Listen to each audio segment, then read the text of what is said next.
नमस्कार मित्रों, आदर्श शिक्षण संस्थान जोधपुर ऑनलाइन कक्षा में आप सबका हार्दिक स्वागत, अभिनंदन। कक्षा 10वीं,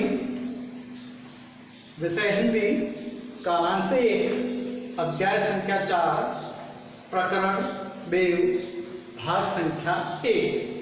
सबसे पहले कवि का जीवन परिचय हम जानने का प्रयास करते हैं। जन्म संवत विक्रम संवत 1730, निधन विक्रम संवत 1824 में इनका निधन हुआ। पिता का नाम बिहारी लाल दुबे, जन्म स्थान इटावा। देव की कुल प्राप्त रचनाओं की संख्या है 52 और जिनमें से भी प्रमुख रचनाएं प्राप्त हुई है भाव विलास, भवानी विलास, कुशल विलास, रस विलास, काव्य रसायन, देव चरित्र, अष्टयाम, सुजान विनोद, प्रेम करण आदि। व्याकरण से संबंधित जानकारी। प्रस्तुत प्रथम पद के अंदर माधुर्य गुण का प्रयोग हुआ है। ब्रज भाषा का भी प्रयोग किया गया है, क्योंकि ये ब्रज भाषा के साथ साथ संस्कृत, अपभ्रंश और फारसी भाषाओं के भी जानकार है। प्रथम पद में श्रृंगार रस, उपमा अलंकार, अनुप्रास अलंकार, रूपक अलंकार, अतिशयोक्ति अलंकार एवं पंक्तियों के आखिर में एक जैसे वर्णों की आवृत्ति होने के कारण तुकांत का भी प्रयोग किया गया है। साथ ही साथ वनमाल, वन पुष्पों की माला, यहां पर भी तत्पुरुष समास का प्रयोग किया गया है। पाठ का परिचय और शब्दार्थ की तरफ ध्यान देंगे। सबसे पहले शब्दार्थ की तरफ ध्यान दें। मंजू शब्द का अर्थ होता है सुंदर, वनमाल, वन पुष्पों की माला, दृग नेत्र, जुनाहाई चांद। सबसे पहले ध्यान देते हैं जन्म एवं जीवन परिचय, पाठ परिचय की तरफ। कविदेव का जन्म संवत 1730 विक्रम, निधन विक्रम संवत 1824 में हुआ था। जीवन का परिचय। रीतिकालीन काव्य परंपरा में विशेष स्थान रखने वाले कविदेव का जन्म विक्रम संवत 1730 में हुआ था।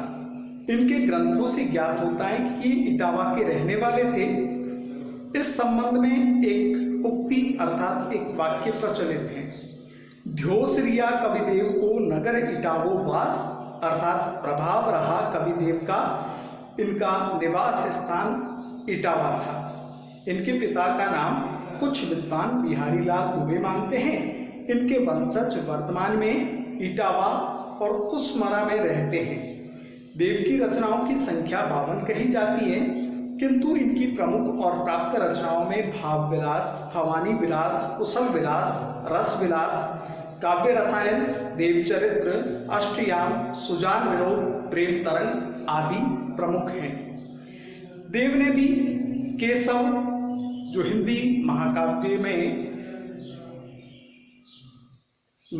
की उन्होंने रचना की थी, और केशव की भांति कवि और आचार्य, इस प्रकार के दोनों कर्मों का इन्होंने भी निर्वाह किया। स्वभाव से रसिक होने के कारण उनके काव्य में श्रृंगार रस का उछलता प्रवाह बहता हुआ दिखाई देता है। यह श्रृंगारिकता छिछली अर्थात निचले स्तर की नहीं है, अपितु इसमें विशेष रूप से गंभीरता मौजूद है। वे वैसे तो रसवादी आचार्य थे, परंतु अलंकारों के स्वाभाविक प्रयोग के प्रति उनका आग्रह था। देव ने साहित्यिक ब्रज भाषा को अपनाया था, परंतु उसमें संस्कृत, प्राकृत, अपभ्रंश, फारसी तथा उत्तर भारत की अन्य बोलियों के शब्दों का स्वतंत्रता से प्रयोग किया है, जो हमें प्रस्तुत पाठ में देखने को मिलता है। इस प्रकार कविदेव काव्य सृष्टि और आचार्य दृष्टि के कारण ऐसे महाकवि हैं जिन्होंने उस समय सामाजिक एवं साहित्यिक परिस्थितियों में हिंदी साहित्य को अमूल्य ग्रंथ रूपी रत्न हमें प्रदान किए हैं। पाठ का परिचय। यहाँ निर्धारित कविता में देव ने अपने आराध्य श्री कृष्ण के गुणों का कथन किया है। सावरिया श्री कृष्ण के पांवों से घुंघरू के मधुर स्वर झंकृत अर्थात बज रहे हैं। वे पीले वस्त्रों में सुहावने लग रहे हैं। माथे पर मोर मुकुट है, नयन चंचल है, मंद हंसी चेहरे की सुंदरता को बढ़ा रही है। कृष्ण के लोगों में प्रचलित स्वरूप को कवि ने अभिधा अर्थात सामान्य शब्द शक्ति के माध्यम से बताने का प्रयास किया है। अभिधा में समग्रता से उपस्थित कर दिया है। देव को पेचीले मजबूत अर्थात कठिन शब्दों में भी सुगमता रूपी गुनावट में कुशलता प्राप्त थी। दूसरे पद में उन्होंने मौलिकता पूर्वक कृष्ण के जादुई सूरत में गोपिकाओं के विवश समर्पण का वर्णन किया है। तीसरा पद्य स्मृति अर्थात याद एवं स्वप्न कविता का सम्मिश्रण है, संगम है। नायिका का स्वप्न रूपी संसार उसके जागते ही खो जाता है। स्वप्न में श्री कृष्ण से सुखद मिलन है और जागरण में जादुई प्रभाव दिखाई देता है। यह विडंबना है अर्थात यह अनोखापन ही है। कविता की मौलिकता एवं उसकी खूबसूरती को हमारे सामने रखता है।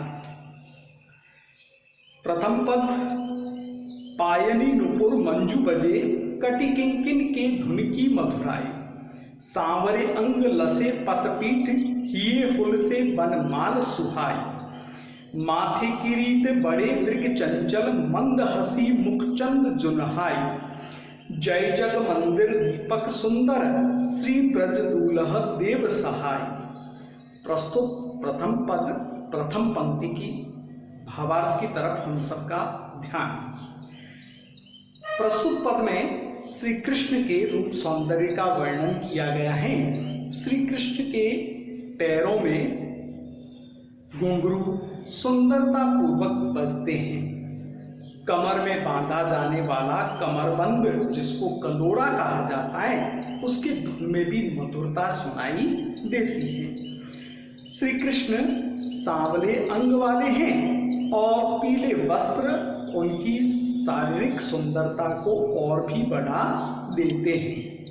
हृदय पर प्रसन्नता प्रदान करने वाली उन्होंने वन पुष्पों की माला को पहन रखा है, जो भी उनकी सुंदरता को बढ़ाने में ही सहयोग प्रदान कर रही है। श्री कृष्ण ने अपने माथे पर किरीट, किरीट शब्द का अर्थ होता है मुकुट, मुकुट पहन रखा है।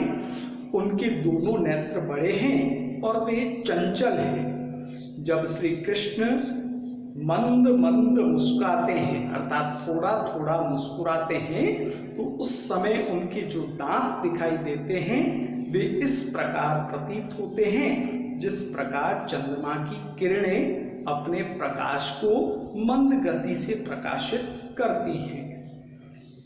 ऐसे प्रभु श्री कृष्ण संसार रूपी मंदिर में दीपक के समान सुंदर हैं। श्री कृष्ण ब्रज गांव में दूल्हे के समान हैं।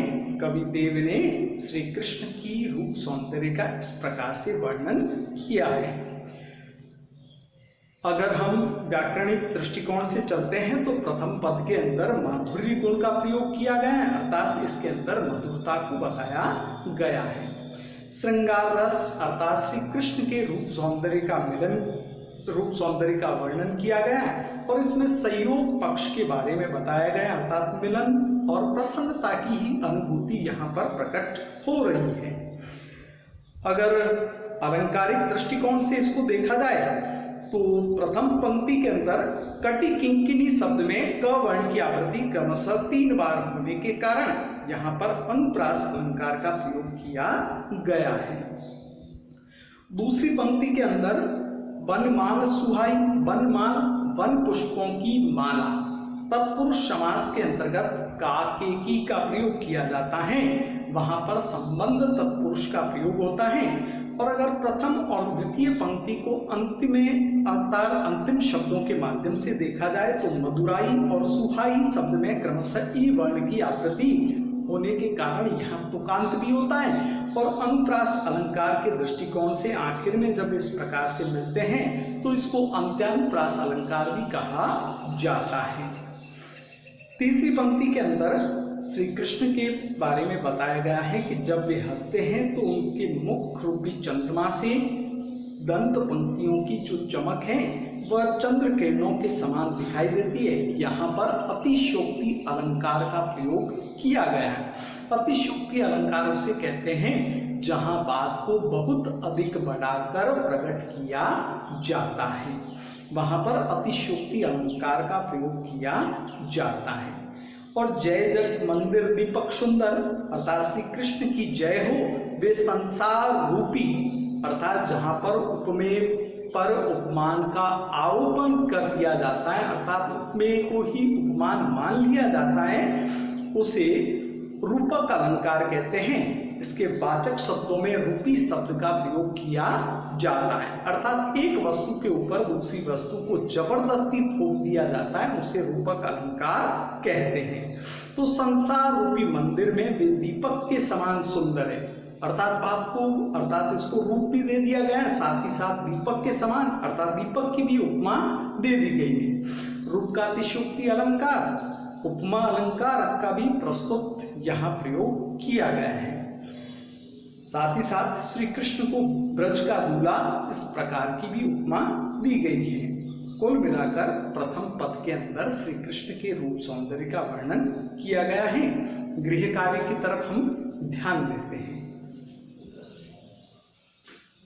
प्रश्न संख्या 1, श्री ब्रज दुल्ह की संज्ञा किसे प्रदान की गई है? प्रश्न संख्या 2, श्री कृष्ण के रूप सौंदर्य का वर्णन कीजिए। तो आज जो आपको पढ़ाया गया था उसमें क्रमशः इन दोनों प्रश्नों के उत्तर आपको प्राप्त हो जाएंगे। धन्यवाद आज के लिए।